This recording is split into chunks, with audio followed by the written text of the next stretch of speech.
ఈ ఎండిపోయిన పంటలకు తక్షణమే 25,000 రూపాయల డబ్బు విడుదల చేయాలని, యాసంగి వడ్లకు మక్కలకు 500 రూపాయల బోనస్ ఇచ్చి కొనాలని, 15,000 రైతు బంధు వెంటనే విడుదల చేయాలని, కౌలు రైతులకు 15,000 ఎకరానికి అందించాలని, వ్యవసాయ కూలీలకు 12,000 ఇవ్వాలని. ఇవేవి మా గొంతెమ్మ కోరికలు కావు. ఎన్నికల ముందు మీరు ఊరూరు తిరిగి చెప్పినటువంటివే, మీ మేనిఫెస్టోలో పెట్టినటువంటివే, 100 రోజుల్లో అమలు చేస్తామని బాండ్ పేపర్ల మీద రాసిచ్చినటువంటివే. ఇచ్చిన మాటకు కట్టుబడాలని చెప్పి మేము ఈరోజు కాంగ్రెస్ ప్రభుత్వాన్ని డిమాండ్ చేస్తా ఉన్నాం. మాది అధికారంలో ఉన్నా ప్రతిపక్షంలో ఉన్నా బీఆర్ఎస్ది ఎప్పుడూ రైతుల పక్షమే. ఆ రోజు మేము అధికారంలో ఉంటే దేశంలో ఎక్కడ లేని విధంగా రైతు బంధు తెచ్చింది మేమే, రైతు బీమా ఇచ్చింది మేమే. ఆ పథకాలను ఒకటిగా కోతలు పెడుతూ, పార్టీ అంటేనే భారత రైతుల సమితిగా, అంటే బీఆర్ఎస్ అనేది ఎప్పుడు రైతుల పక్షపాతిగా పనిచేసినటువంటి పార్టీ. ఇవాళ మీరు కేసీఆర్ గారు మొన్న ఎంత మంచిగా మాట్లాడింది, ఏమన్నా మీ రాజకీయం మాట్లాడిండా? మొన్న పొలం బాట పట్టిన కేసీఆర్ గారు రైతుల గురించి మాత్రమే మాట్లాడిండు. కానీ నిన్న చూస్తే కాంగ్రెస్ పార్టీ మంత్రులు కేసీఆర్ గారి మీద ఎగిరెగిరి పడుతున్నారు, ముప్పేట దాడికి దిగుతా ఉన్నారు. అంటే ఇంతమంది దాడి చేయడం అంటే కాంగ్రెస్ ప్రభుత్వం అభద్రతాభావంతో కనబడతా ఉంది. మీకు భయం పట్టుకున్నది, రైతులు పార్లమెంట్ ఎన్నికల్లో మీ కాంగ్రెస్ పార్టీకి బుద్ధి చెప్తారనే భయం పట్టుకున్నది.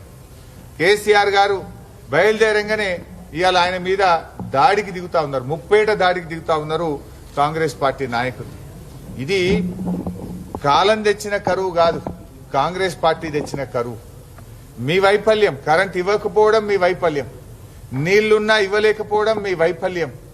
ఇవాళ మొన్నటిదాకా నీళ్లు లేవన్నారు, మరి ఇవాళ గాయత్రి పంప్ హౌస్ దగ్గర నీళ్లు ఎట్లా బయటకు వచ్చినాయి? మొన్నటిదాకా నీళ్లు లేవన్నారు, సాగర్ ఎడమ కాలువలో నీళ్లు ఎట్లొచ్చినాయి? నేను ఇంకో డిమాండ్ కూడా చేస్తా ఉన్నా. మా సిద్దిపేట జిల్లాలో ఇలా కూడవెల్లి వాగులోకి తక్షణమే నీళ్లు విడుదల చేయాలని చెప్పి నేను డిమాండ్ చేస్తా ఉన్నా. ఎందుకంటే కూడవెల్లి వాగుకు రెండు వైపులా పంటలు ఎండిపోతా ఉన్నాయి. గజ్వేల్ గాని, మిరుదొడ్డి గాని, దుబ్బాక మండలాల్లో ఈరోజు రెండు దిక్కులా పంటలు ఎండిపోతా ఉన్నాయి. గత 4-5 ఏళ్లు కేసీఆర్ గారు ప్రభుత్వం ఉన్నప్పుడు ఒక్క ఎకరా కూడా ఎండకుండా ఈ జిల్లాలో పంటలు పండించాం. ఇలా కాంగ్రెస్ వచ్చినాకనే పంటలు ఎండు స్టార్ట్ అయింది. తక్షణమే ఇలా మల్లన్న సాగర్లో నీళ్లు ఉన్నాయి, నీళ్లు లేక కాదు, మీరు రైతుల ఉసురు పోసుకుంటున్నారు. నీళ్ళు లేవా మల్లన్న సాగర్లో? కూడవెల్లి వాగులో నీళ్లు ఎందుకు విడుదల చేస్తలేరు అని నేను అడుగుతా ఉన్నా. మీరు నీళ్లు ఇవ్వకపోవడం వల్ల కూడవెల్లి వాగుకు రెండు వైపులా దాదాపు 8-10 వేల ఎకరాల్లో పంట ఎండిపోతా ఉన్నది. నీళ్లు ఏం చేసుకుంటారు? నిండా నీళ్లు పెట్టుకుని విడుదల చేయడానికి ఎందుకు ఆలస్యం? 10,000 ఎకరాల్లో పంట ఎండుతుంటే ఈ ప్రభుత్వం ఏమైనా చోద్యం చూస్తా ఉందా? తక్షణమే నేను ఉత్తమ్ కుమార్ రెడ్డి గారిని డిమాండ్ చేస్తా ఉన్నా.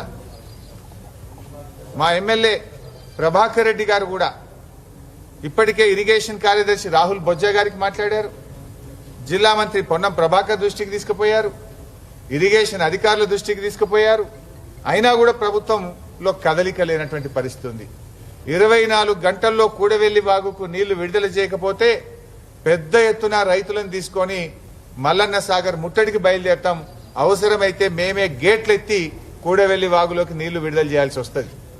ఆ పరిస్థితి రాకముందే ప్రభుత్వం కళ్ళు తెరవాలని, మొద్దు నిద్ర నుంచి బయటకు రావాలని, తక్షణమే కూడవెల్లి వాగులోకి నీళ్లు విడుదల చేసి 10,000 ఎకరాల్లో పంటను కాపాడాలని చెప్పి ప్రభుత్వాన్ని డిమాండ్ చేస్తా ఉన్నా. ఇలా బట్టి విక్రమార్క గారు కేసీఆర్ గారి మీద మాట్లాడుతున్నారు. అయ్యా బట్టి గారు, మాటలు కట్టి పెట్టండి. మీరు ఇలా విద్యుత్ శాఖ మంత్రిగా ఉన్నారు. రైతులకు నాణ్యమైన 24 గంటల కరెంట్ ఇవ్వండి.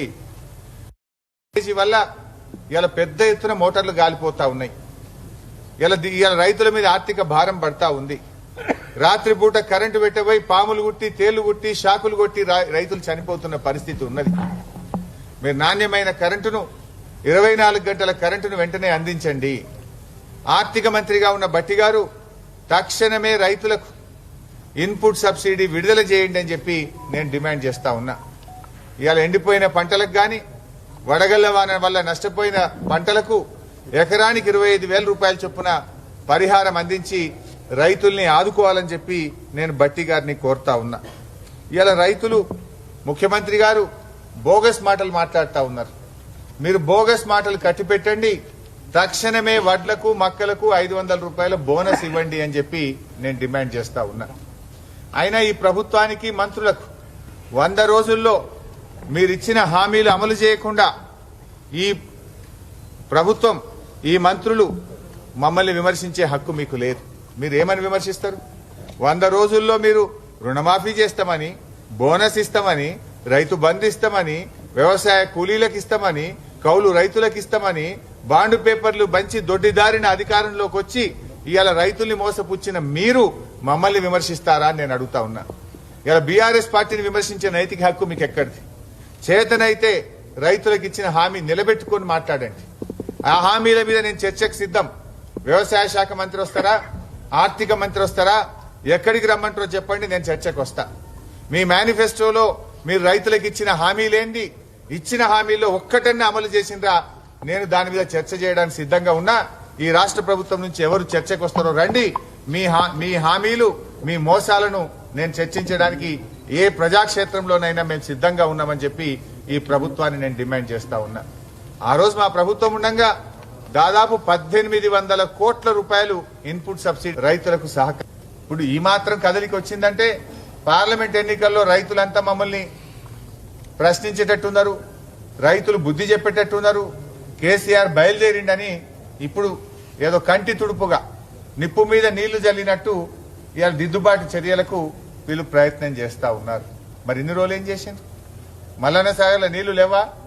కూడవెల్లి కింద బోదాంప, మిర్దొడ్డి, దౌలతాబాద్. ఉత్తమ్ కుమార్ రెడ్డి గారు 200 మంది రైతులు ఆత్మహత్య చేసుకున్నారంటే ఆయన అవహేళనగా మాట్లాడుతున్నాడు. బాధపడాల్సింది పోయి, రైతుల్ని ఆదుకోవాల్సింది పోయి, 200 మంది బీఆర్ఎస్ నాయకులు మా పార్టీలో చేరిండ్రు అని మాట్లాడుతున్నారు. ఇలా కాంగ్రెస్ పార్టీకి రైతులంటే పట్టదు, రైతుల కష్టాలంటే ఒక జోక్ లాగా వ్యవహరిస్తా ఉన్నారు కాంగ్రెస్ పార్టీ నాయకులు. ఇలా రాజకీయాల్లో లాభ నష్టాలను బేరీజు వేసుకుంటున్నారు. విపక్ష నాయకుల ఇళ్లలోకి వెళ్లి పార్టీలో చేర్చుకోవడం మీద ఉన్న శ్రద్ధ రైతుల్ని ఆదుకునే విషయంలో కాంగ్రెస్ ప్రభుత్వానికి లేకపోయింది.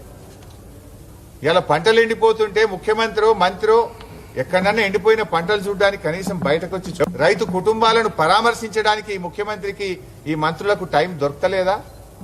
ఎంతసేపు మమ్మల్ని తిట్టుడు, మా పార్టీ నాయకులను ఇళ్లలోకి పోయి కండువాలు కప్పుడు, మా మీద అక్రమంగా కేసులు పెట్టుడు, దీంట్లో బిజీ ఉన్నారు మీరు. కానీ రైతుల్ని ఆదుకునే విషయంలో గాని, చనిపోయిన రైతు కుటుంబాలను పరామర్శించే విషయంలో గాని, ఎండిపోయిన పంటలను చూసి రైతులకు ధైర్యం చెప్పడానికి మీకు టైం దొరకలేదు. ఎంతసేపు మా మీద బురద చల్లాలి, మమ్మల్ని అక్రమంగా కేసులు పెట్టి ఇరికిచ్చాలి, దీంట్లో బిజీ ఉన్నది ఇవాళ ఈ కాంగ్రెస్ ప్రభుత్వం. ఇలా రైతులు అన్ని విషయాలు గమనిస్తున్నారు. ఆనాడు కేసీఆర్ ఉండగా ఇలా రైతులను కంటికి రెప్పలాగా మేము కాపాడుకున్నాం. అరే మిషన్ కాకతీయ పెట్టి చెరువులు బాగా చేసుకున్నాం, పెండింగ్ ప్రాజెక్టులు పూర్తి చేసినాం, కాళేశ్వరం లాంటి మెగా ప్రాజెక్టు కట్టినాం. ఎక్కడ రైతులకు ఎప్పుడు నీళ్లు కావాలంటే చిటికేస్తే రైతులకు నీళ్లు అందించినాం. కేసీఆర్ ఉండగా ఎక్కడ ఊర్లలో బోరు బండ్లు కనవల్లే, క్రెయిన్లు కనవల్లే, బాయిల పుడికెత్తీత లేదు. ఇలా కాంగ్రెస్ వాళ్ళు రాగానే ఊరికి బోరు బండ్లు బోర్లు వేసి రైతుల చెమట చుక్కలు, రైతుల కష్టం, రక్తం